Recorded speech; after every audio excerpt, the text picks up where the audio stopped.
हमारे चैनल को सब्सक्राइब करें और बेल आइकन दबाएं। कहाँ है तू?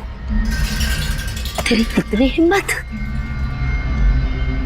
मेरे पुश्तैनी जायदाद पे नजर रखेगा तू? अगर हिम्मत है तो सामने आके दिखा। मेरे घर की तरफ बढ़ता हुआ तेरा हर एक कदम तुझे भारी पड़ेगा, भारी पड़ेगा।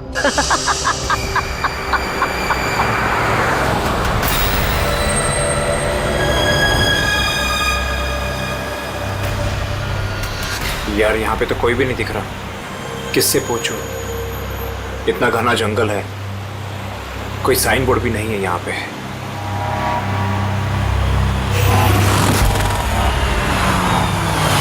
अरे भाई साहब, ये पिपलिया गांव का रास्ता यही है ना?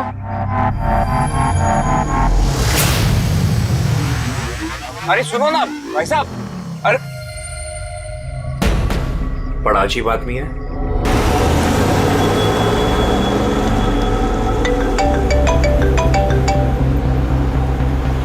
Hi baby. हाय, पहुंच गए? बस पहुंचने वाला हूँ। डोंट टेल मी तुम अब तक नहीं पहुंचे। इतने लेट कैसे हो गए?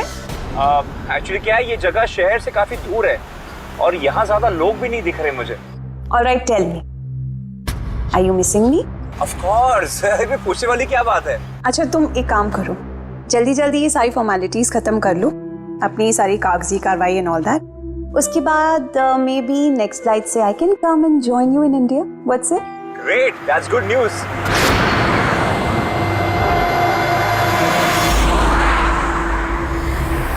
अच्छा बेबी, मुझे लग रहा है कि मैं पहुंच गया हूँ, वो मकान दिख रहा है मुझे। अरे ये गेट क्यों बंद है?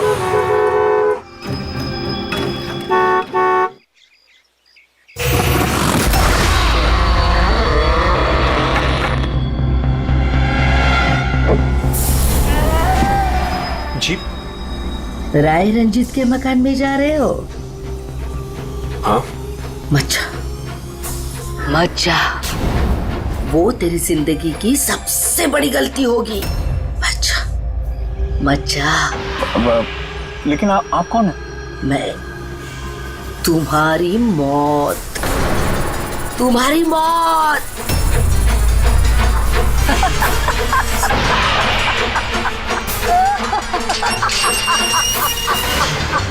बुढ़िया, चल चल, अरे जा। अच्छा वरना तू भी मरेगा, तू भी मरेगा। मत जा वरना तू भी मरेगा, तू भी मरेगा। नसर साहब, आप राज साहब हैं?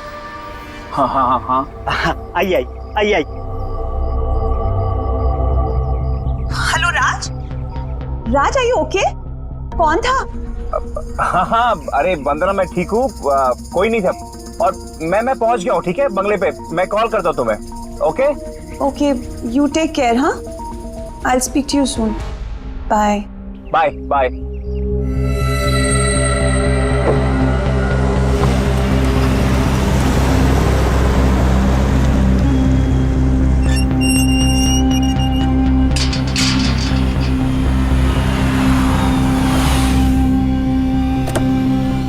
आइए साहब।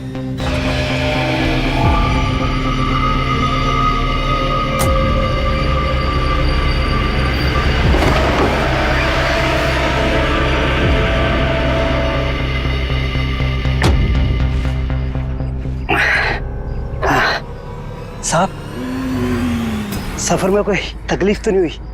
नहीं, लेकिन वो औरत कौन थी? बुढ़िया औरत जो आपसे बात कर रही थी ना, लाली नाम है उसका, थोड़ी अजीब सी है। आपको उसकी बातों का बुरा तो नहीं लगा? नहीं, बुरा नहीं लगा मुझे, पर मुझे एक बात समझ में नहीं आई कि उस औरत ने मुझे यहाँ आने से मना क्यों किया। जाने दीजिए ना साहब उसकी बातों का, थोड़ी सी हिली हुई है, कुछ भी बकती रहती है। आप आइए, अंदर आइए।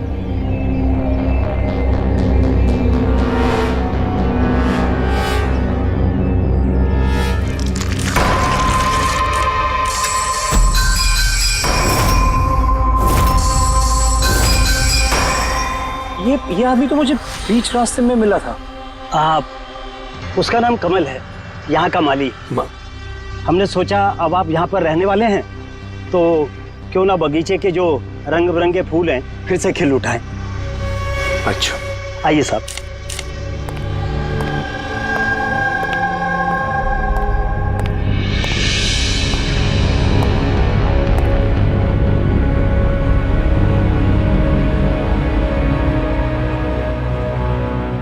चाचा एक बात बताइए जी। यहाँ कितने साल से काम कर रहे हैं आप? बस साहब ये समझ लीजिए कि मैंने बचपन में चलना यहीं से सीखा था, और अब इस घर से तभी जाऊंगा जब मेरी अर्थी उठेगी। साहब अब ये घर आपका है, कहीं आप मुझे नौकरी से निकाल तो नहीं देंगे? अरे नहीं नहीं नहीं चाचा, ऐसे कैसे बात कर रहे हैं आप? ऐसी कोई बात नहीं, बिल्कुल बेफिक्र रहिए। और वैसे भी इतने बड़े घर की देख रेख आपके सिवा और कौन कर सकता है? हाँ? वाकई में आप बहुत नेक इंसान हैं। आइए।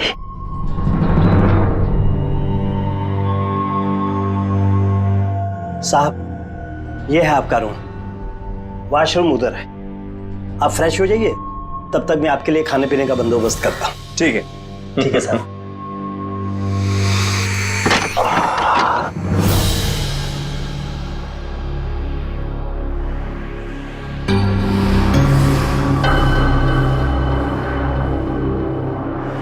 चला जा, चला जा, चला जा, वरना तू भी मरेगा।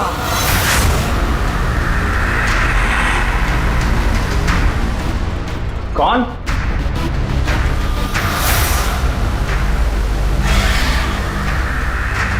मैंने कहा ना, चला जा।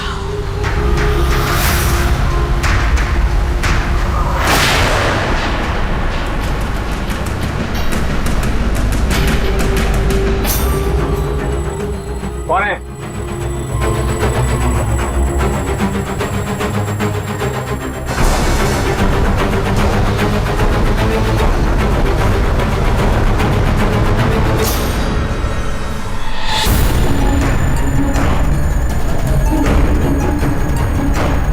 जैसे बाकी लोग मरे हैं, वैसे तू भी मरेगा।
प्रद्युमन प्लीज। हाँ जरा शांत हो जाइए, कौन बोल रही है आप? मैं कौन बोल रही हूँ, मुझे क्या काम है, मैं सिर्फ उन्हें बताऊंगी।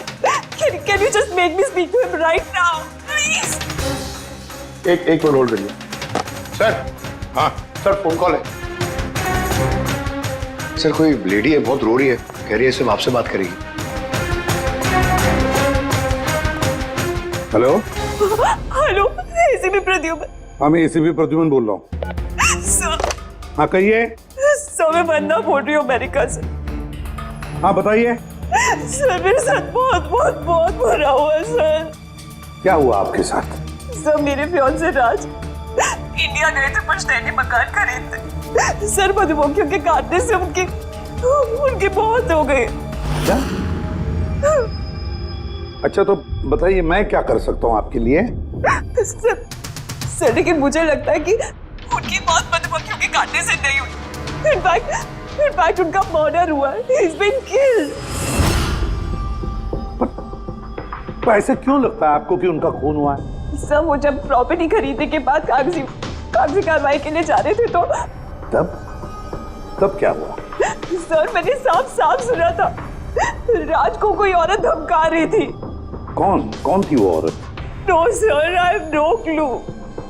जरा एक बात बताइए, क्या आपके राज की यहाँ इंडिया में किसी के साथ कोई दुश्मनी थी, कोई झगड़ा वगड़ा हुआ था? नहीं सर, राज की किसी के साथ कोई एनिमिटी, कोई दुश्मनी नहीं थी। इनफैक्ट राज तो इंडिया में किसी को जानता ही नहीं था। तो फिर कौन कर सकता है ये? कौन जान ले सकता है राज की? क्या आपको किसी पर शक है? नहीं सर, कोई शक नहीं। सर राज तो एक नेक काम करने जा रहे थे। कैसा काम? He wanted to start an orphanage. सिर्फ एक अनाथ आश्रम खोलना चाहते थे वो। वाकई नेक काम है, लेकिन किससे खरीदने वाले थे मकान वो? सब मकान तो वो ऑलरेडी खरीद चुके थे गवर्नमेंट से नीलामी के बाद। वो सिर्फ इंडिया कागजी कार्रवाई के लिए गए थे। देखिए, एक काम कीजिए, सारे के सारे डिटेल मुझे भेज दीजिए, मैं आपकी पूरी की पूरी मदद करूंगा, ठीक है? सर मैंने सीआईडी के बारे में बहुत सुना। सर मुझे भी जस्टिस मिलेगी ना? वंदना जी, मैं आपसे वादा करता हूं, आपको पूरा का पूरा इंसाफ दिलाएंगे हम, और जिसने भी आपके राज के साथ बुरा किया है उसे हम सजा दिलवाएंगे। वंदना, उसका मंगेतर राज अमेरिका से इंडिया आता है मकान खरीदने, अनाथ आश्रम चलाने, और राज की मौत होती है मधुमक्खी के काटने से। इंटरेस्टिंग।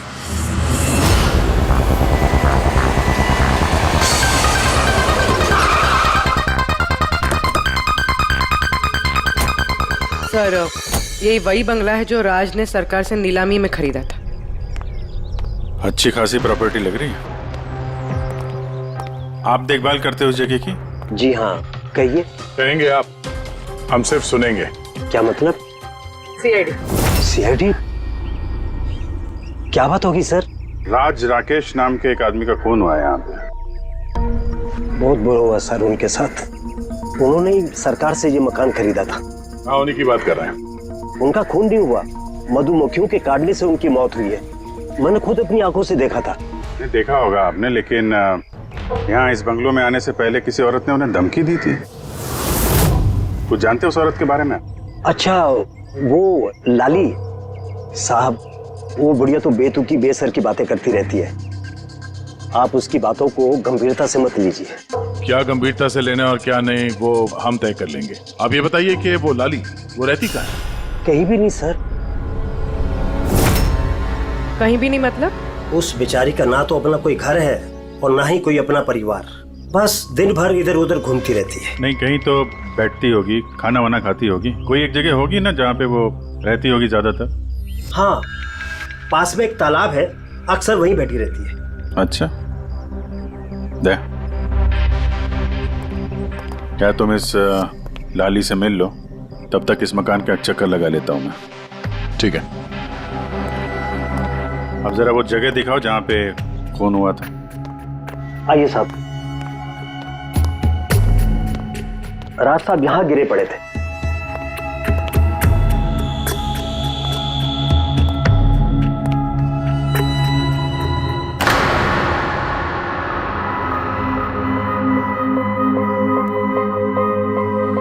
पहले मधुमक्खियों ने राज साहब को मारा, फिर वो खुद मर गए। ये मधुमक्खी के हमले यहाँ पे अक्सर होते रहते हैं क्या? नहीं साहब, इससे पहले तो मैंने एक मधुमक्खी भी नहीं देखी यहाँ। पता नहीं राज साहब के पीछे इतनी सारी मधुमक्खियां अचानक कहां से आ गई। राय रंजीत की हवेली से आ रहे हो ना तुम लोग?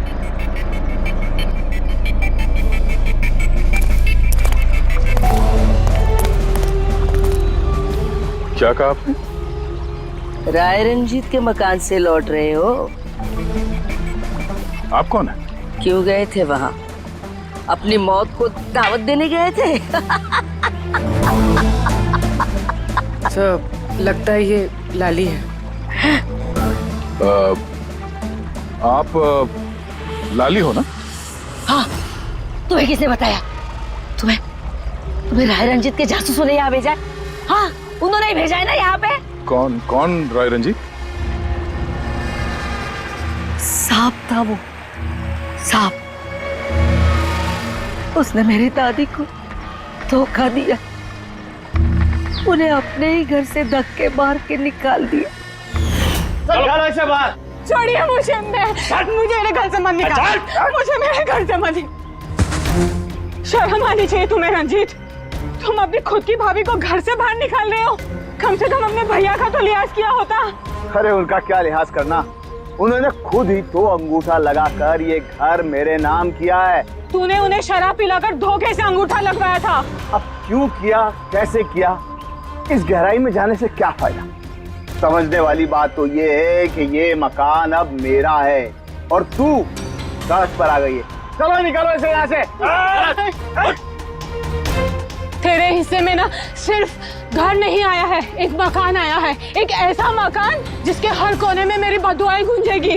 मैं तुझे श्राप देती हूँ, सिर्फ तू ही नहीं, इस घर का जो भी मकान मालिक बनेगा वो जिंदा नहीं बचेगा।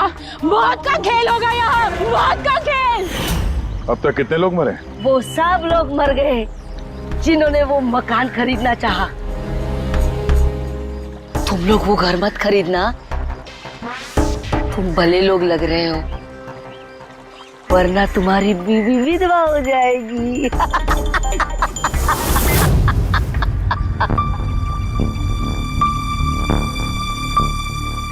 माँ जी, ये कुछ पैसे हैं, काम आएंगे।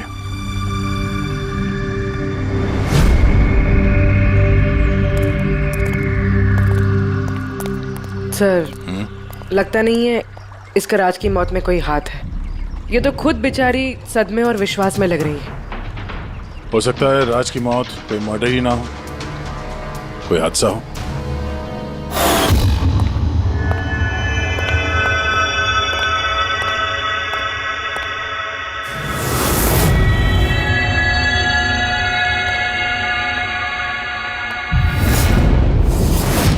अरे ये कमरा खुला कैसे? ये तो बंद था।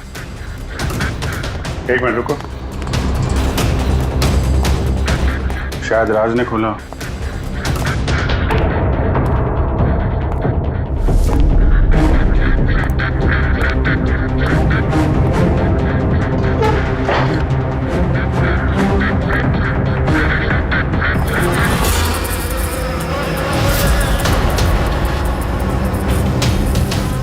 ये है तो छत्ता यहाँ पे। इधर आ। जी सर। ये है मधुमक्खी का छत्ता।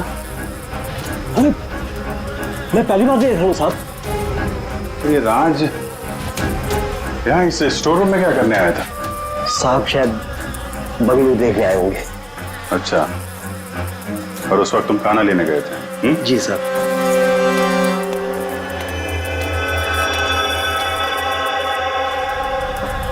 वो कौन है? वो कमल है साहब, यहाँ का माली। जब राज साहब की मौत हुई थी तो ये था यहाँ पे? जी हाँ था। कमल इधर आओ, साहब बुला रहे। जी सर।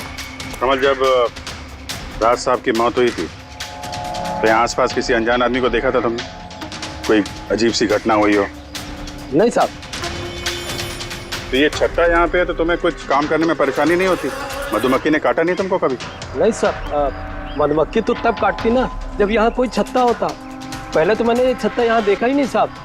क्या बात कर रहे हैं? हाँ साहब, मैंने आपसे पहले कहा ना कि इससे पहले इस घर में हमने एक मधुमक्खी भी नहीं देखी।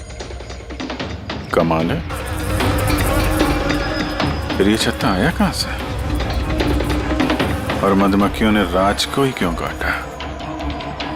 ये तो कोई एक्सपर्ट ही बता सकता है। आसान के क्या पता चला राज की मौत के बारे में? मौत कैसे हुई? बॉस, इसकी मौत मधुमक्खियों की वजह से हुई है। यार तुझे पूरा यकीन है राज की मौत मधुमक्खियों की वजह से ही हुई है?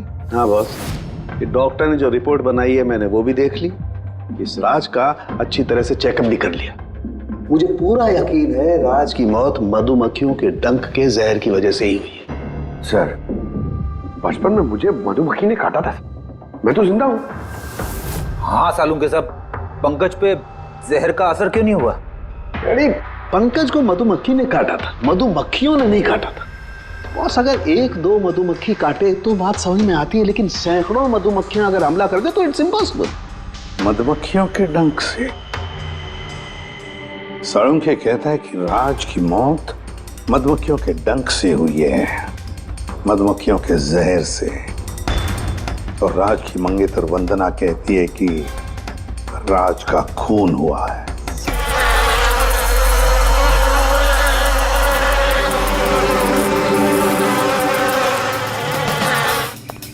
100% इस छत्ते को बाहर से लाकर यहाँ पर लगाया गया। मधुमक्खी के छत्ते को किसी और जगह से लाके किसी और जगह लगाया जा सकता है? इतना आसान है? इतना मुश्किल भी नहीं है। शहद के व्यापार के लिए अक्सर ऐसा किया जाता है। आप बता सकते हैं कितने दिन पहले इस छत्ते को यहाँ पे लगाया गया? ज्यादा दिन नहीं, लगभग 2-3 दिन। सर, अगर मान भी ले कि खूनी ने ये छत्ता यहाँ पर इसलिए लगाया था कि वो राज को मार सके, लेकिन उसे कैसे पता था कि ये मधुमक्खियाँ राज पे ही हमला करेंगी, किसी और पे नहीं? मधुमक्खियां बिना वजह किसी पे भी डंक नहीं मारती, क्योंकि डंक मारने के बाद उनकी खुद की भी मौत हो जाती है। तो ऐसी क्या चीज है जो उन्हें उत्तेजित करती है अटैक करने के लिए? देखिए, जब उन्हें लगता है कि सामने वाले इंसान से उन्हें कुछ खतरा। अच्छा केदार साहब, ऐसा हो सकता है क्या कि मधुमक्खियों को ट्रेन किया जा सके कि वो किसी एक आदमी पे हमला करें?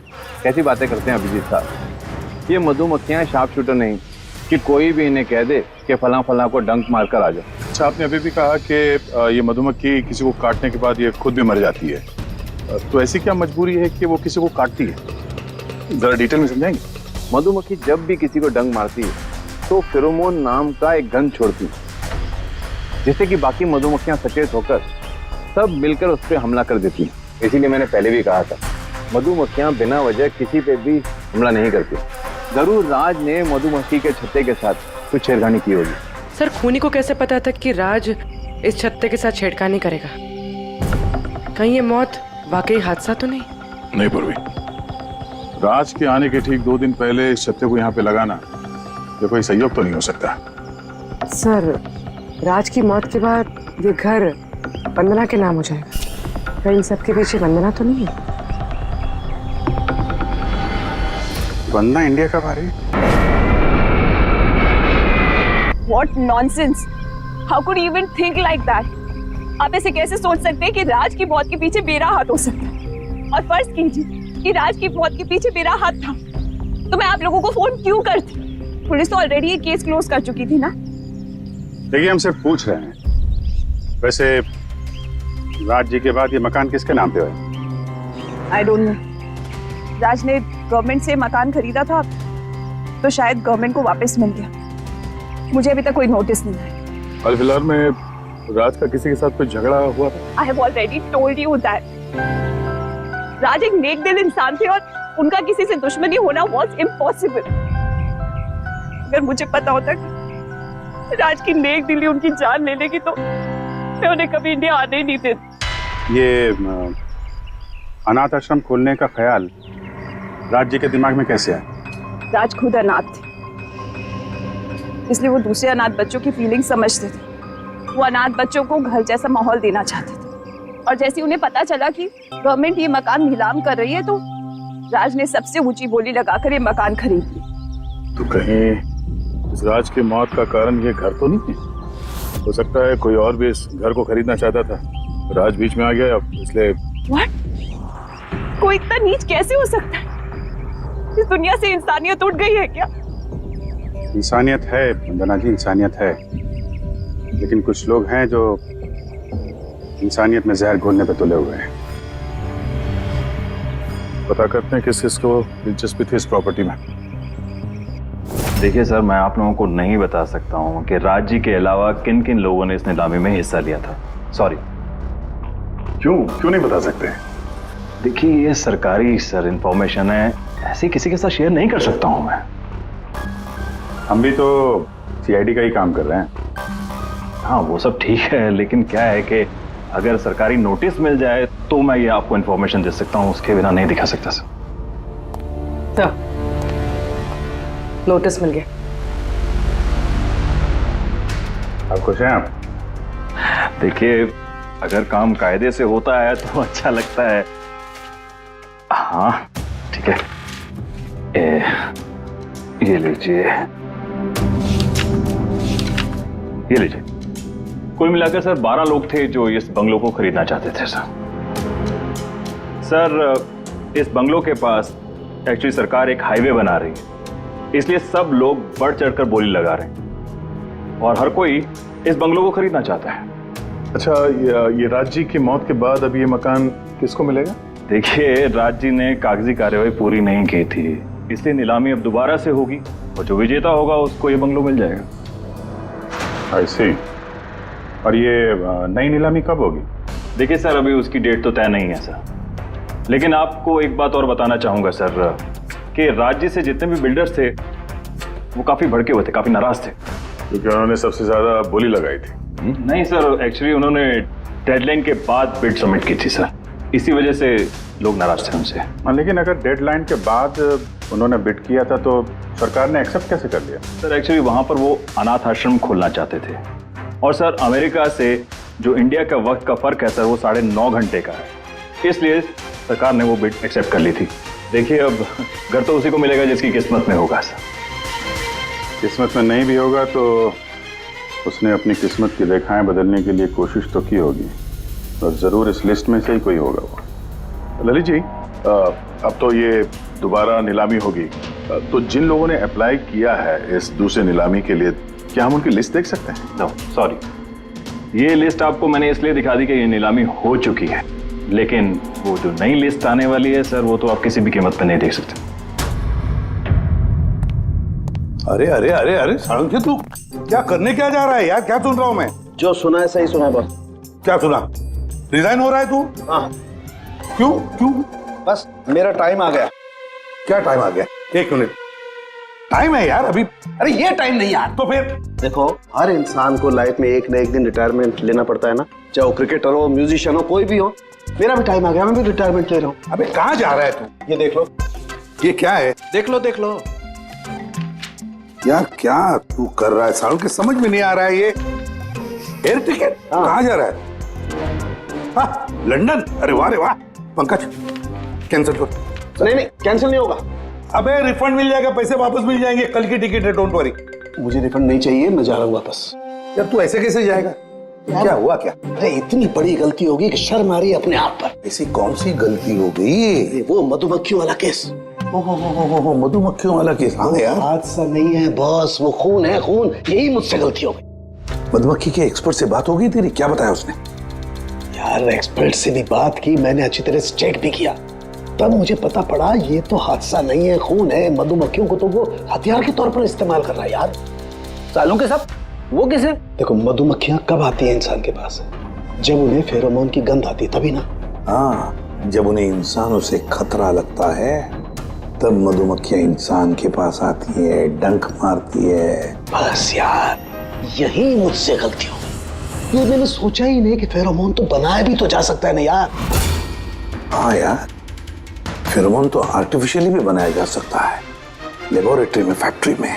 मतलब किसी ने ये आर्टिफिशियल फेरोमोन बनाया और वो किसी भी तरह से राज के शरीर पर लगा दिया। बस मधुमक्खियां आ गई और उस पर अटैक कर दिया। साळुंखे, उठ उठ उठ उठ, पिपलिया गांव चला जा। वहां पे जहाँ पे राज का खून हुआ, राज का सारा सामान चेक कर, पता तो चले ये फेरोमोन वहां पर आया कैसे और किसने इस्तेमाल किया ये फेरोमोन राज पर। Yes boss. ये रहा सर, राज का सारा सामान इस सूटकेस में। ठीक है। सर, एसीपी साहब बता रहे थे आप रिटायर होने वाले हो। कब है आपका लास्ट वर्किंग डे? आपके लास्ट वर्किंग डे से 1 दिन के बाद। मतलब नहीं आ रहा है। अच्छा दया, एक काम करो, मैं बाहर जाता हूँ और तुम जो है ना, एक एक करके सामान मुझे बाहर पकड़ाओ, तो पता करते हैं कि कौन से सामान में फेरोमोन है। ठीक है सर? ये पकड़ेंगे आप? जरा रख लीजिए थोड़ी देर के लिए। दिखेगा ना बाहर? दिखेगा। मधुमक्खी है इसके लिए कह रहा था। अभिजीत हो तुम। हाँ, ये पूर्वी है। हाँ, ये दया। अरे दिख रहा है सर। चलिए चलिए चलिए चलिए, संभाल के सर, संभाल के। हाँ, चलिए सर।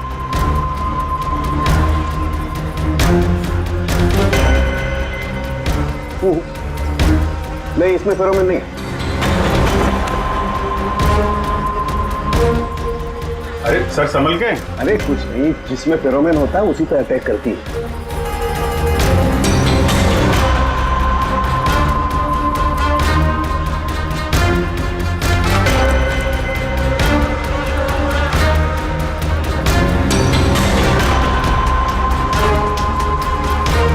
अरे यार,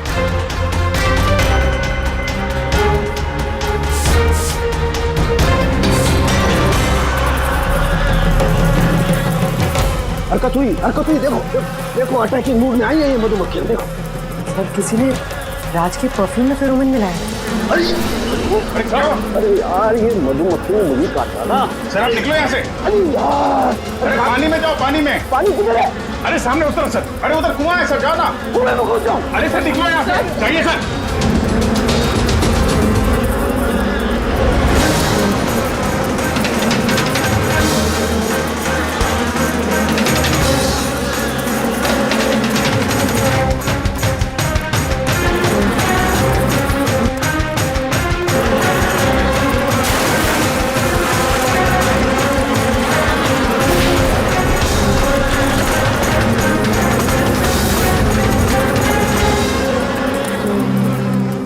आप ठीक हो सर? बाप रे बाप, ये मधुमक्खियां आपको रिटायर नहीं होने देंगी सर।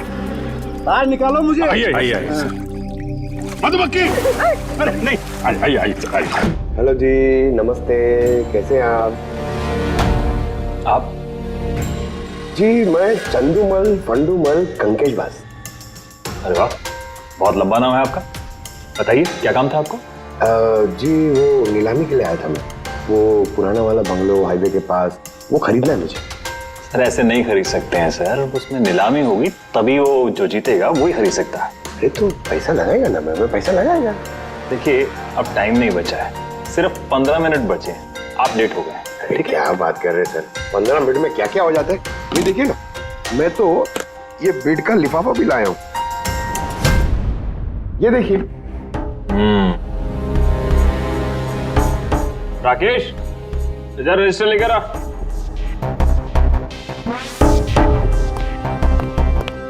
साहब को दो, एंट्री कीजिए सब। हाँ यहाँ पर एंट्री कर दीजिए। अच्छा,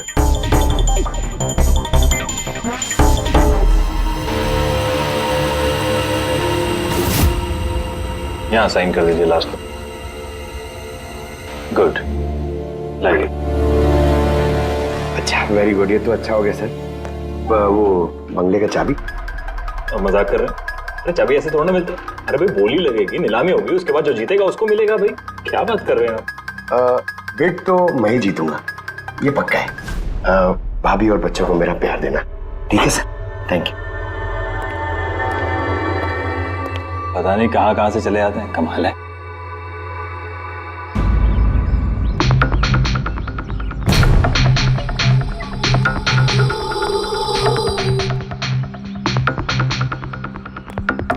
क्या भाई साहब काम हुआ? सर ये देखिए, चंदूमल फंडूमल कंकेशवास का कमाल। उठ जाओ पंकज। 12 में से 2 लोग हैं जिन्होंने दोबारा बोली लगाई है इस मकान को खरीदने के लिए, हेमंत और रोशन। मतलब खूनी इन्हीं 2 में से कोई हो सकता है। और जो कोई भी है, इस बार भी इस मकान को हथियाने के लिए किसी भी हद तक जा सकता है। दोस्तों अब ये वक्त आ गया है कि बता दिया जाए कि नीलामी का विजेता आखिर है कौन। और मुझे बताते हुए बहुत खुशी हो रही है कि नीलामी के जो विजेता है मिस्टर रोशन। रोशन जी आपको बहुत बहुत बधाई हो। 1 मिनट, काय की बधाई हो? सबसे ज्यादा बेट मैंने लगाई थी, ये कैसे जीत गए? देखिए भाई साहब, आपको कोई गलतफहमी हुई है। सबसे ज्यादा बेट मिस्टर रोशन ने लगाई थी, इसलिए रोशन को मकान दे दिया गया है। ऐसा हो ही नहीं सकता। मैंने बहुत ऊंची बोली लगाई थी, ये बेट मुझे मिलनी चाहिए थी। आप ऐसे ही बात कर रहे हैं सर, मैंने तीनों लिफाफे चेक किए हैं और चेक करने के बाद मिस्टर रोशन की कीमत सबसे ज्यादा थी, इसलिए मिस्टर रोशन को मकान दे दिया गया है। प्लीज कम ऑन यार, अब हार गए हो तो बच्चों की तरह रो मत। बिजनेस है, ऊंच नीच होती रहती है। बिजनेस में बेईमानी नहीं चलेगी। ये दिखाइए, आप पहले वो लिफाफे दिखाइए, मुझे अभी देखना है किसने कितने बिट करी है। दिखाइए दिखाइए दिखाइए, लाइए। मुझे भी चेक। नहीं नहीं नहीं, ये नहीं दिखा सकते, ये नियम के खिलाफ है। चीटिंग करना भी नियम के खिलाफ है। मैंने 7 करोड़ की बिट करी है। 4 करोड़ इनके अभी हेड ऑफिस से फोन आएगा और बोलेंगे कि मैंने सिर्फ 3 करोड़ लगाए। कोई फोन नहीं 4 करोड़ कम। आपके कहने से फोन आएगा। चलो उठाओ, फोन उठाओ तुम्हारा अभी। कि मुझे क्या करना है क्या नहीं करना है, आप मुझे नहीं बताएंगे। आप ललित जी, आप तो बड़े कायदे कानून की बातें किया करते थे और फोन भी नहीं उठा रहे हैं। भाई ये तो बहुत गलत बात है। आप ब्यूरो चलिए हमारे साथ। आप कहाँ खिसक रहे रोशन जी? आप हमें मिठाई नहीं खिलाएंगे? नई प्रॉपर्टी ली है आपने? आइए, आप ही आइए। आइए आइए। सर रोशन जी बिल्कुल ठीक बोल रहे हैं सर। सर रोशन जी का इससे कुछ लेना देना नहीं है। जो भी फ्रॉड हुआ है सर मैंने किया है। ये रोशन का जुर्म अपने सिर पर क्यों ले रहे हो? अच्छा खासा पैसा दिया है क्या रोशन ने तुम्हें? और एक बात याद रख लो, ये पैसा खर्च करने को नहीं मिलेगा, क्योंकि तुरंत फांसी होगी तुम्हें। सर इतनी सी बेईमानी के लिए फांसी चढ़ा देंगे? नहीं नहीं नहीं, बेईमानी के लिए नहीं, खून के लिए फांसी होगी। सर खून? किसका खून सर? राज राकेश का खून, जिसने पिछली नीलामी में वो प्रॉपर्टी खरीदी थी। सर लेकिन मैंने किसी को नहीं मारा सर। सर मैंने नहीं मारा है सर किसी को। पता है, इस रोशन ने मारा है। तो इसकी पोल खोल दो, वरना इसके पाप का मटका तुम्हारे सिर पे फूट जाएगा। सर ये क्या कह रहे हैं सर आप? मैं भला राज को क्यों मारूंगा सर? उस प्रॉपर्टी के लिए, और किस लिए? क्या कह रहे हैं आप सर? सर मैं मानता हूं कि मैं ललित के साथ मिलकर नीलामी में छोटी मोटी हेरा फेरी करता था, पर सर एक प्रॉपर्टी के लिए किसी का मर्डर थोड़ी कर दूंगा मैं। मतलब तुम्हारे कहने का मतलब है तुमने ये खून नहीं किया? नहीं सर। चल ठीक है, पूर्वी जरा वो परफ्यूम लाना।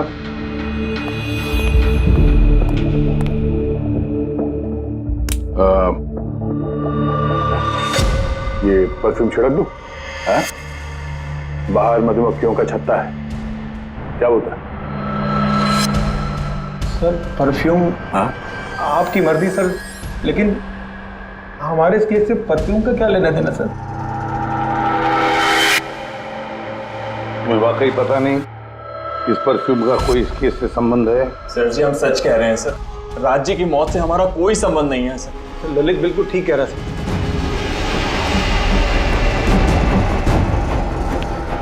अगर ये खून रोशन ने नहीं किया है तो फिर बचता है वही एक। इन कागज से साबित होता है कि तुम राय रंजीत के पोते हो। तुम्हारे पास तो बहुत बड़ी वजह थी इस मकान को वापस पाने के लिए, क्यों? देखिए, राय रंजीत का पोता होने से यह साबित नहीं होता कि यह खून मैंने किया है। हेमंत जी, खूनी कभी कभी अपने जुर्म के सबूत अपने साथ लेकर चलता है, जैसे तुम। मैं समझा नहीं। मैं समझाता हूं। ये रहे सबूत। कमाल है सालों के सब, सेफ्टी सूट पहनने के बावजूद भी आप दोनों को मधुमक्खियों ने काटा। हाँ, कभी कभी सेफ्टी सूट पहनने के बाद भी मधुमक्खियां डंक मार सकती हैं, और फिर मधुमक्खी के छत्ते को इधर से उधर ले जाने में तो और भी ज्यादा अटैक हो सकता है, नहीं? जी देखिए, वो दरअसल बहुत हो गया हेमंत, तुम्हारी बेगुनाही का और भी कोई सबूत चाहिए? जी नहीं, मैंने ये सब किया था। जब राज बंगले में घुसा तब मैं वहीं था, और मौका देखकर मैं बंगले में घुस गया था। मैंने परफ्यूम की बोतल के अंदर फेरोमोन मिला दिया। उसके बाद राज को आवाज से डिस्ट्रैक्ट किया, मधुमक्खी के छत्ते तक लेकर गया, और उसके बाद का काम मधुमक्खियों ने कर दिया था। मुझे मेरा पुश्तैनी मकान वापस चाहिए था। वाह रे वाह, अपने पुश्तैनी मकान के लिए तुमने एक नेक इंसान का खून कर दिया। कानून तुम्हें कभी माफ नहीं करेगा। तुम्हें कम से कम आजीवन कारावास की सजा होगी। ले जाओ इसे पंकज।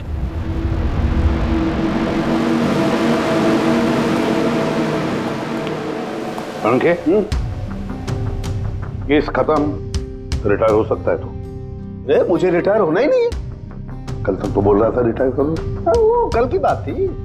भगवान, मतलब पीछा तो नहीं छूटने वाला इस आदमी से अपना। हाँ, पीछा नहीं छूटने वाला है किसी का किसी से नहीं। मुझे तुम्हारे बिना चैन नहीं, और तुम्हें मेरे बिना चैन नहीं।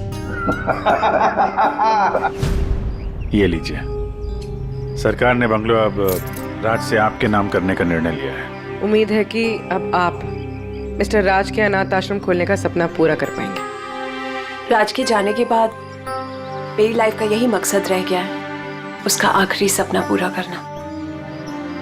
But thank you so much Raj को जस्टिस दिलाने के लिए। हमने जो कुछ भी किया वो तो हमारा फर्ज था। आपको और कोई मदद की जरूरत हो तो हमें जरूर याद करिएगा। कभी कभी आते रहिएगा, उन बच्चों को भी आपसे इंस्पिरेशन मिलेगी। ये भी कोई पूछने की बात है? हो सकता है उन बच्चों में हमें कोई हमारा नया सीआईडी ऑफिसर मिल जाए। For more updates, subscribe to our channel, click the show links and enjoy watching the videos.